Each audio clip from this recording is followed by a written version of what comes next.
سلام عليكم. امال ايه السبب اللي يخليك تسيب العياده وتشتغل في الصيدليه يا دكتور؟ انت. طب والنبي يا دكتور كنت عايز علبه الدواء بتاعت مراتي. اسمها ايه؟ مياده.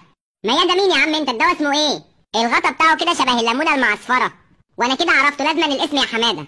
امال انت دكتور ازاي وبتلبس بالطو؟ بص هي فيها حرف العين واللام كده. مفيش دواء هنا بحرف العين، كلها اسامي انجليزي. طب علبه الكمامات بكام؟ ب 100 جنيه.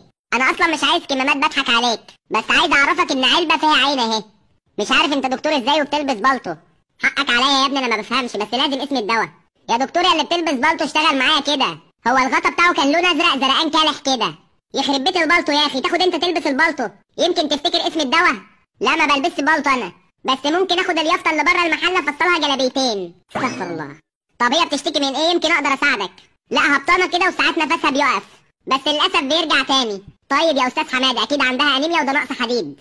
طب هات لي سيخين حديد. يا باشا الدواء فيه حديد مش سيخ حديد. طب بالكيلو ولا بالمتر طيب؟ لا بالعلبه يا فندم، العلبه ب 100 جنيه. العلبه ب 100 جنيه ليه؟ ده تاخد لها مسمارين صلب 10 سم على الريق اوفر.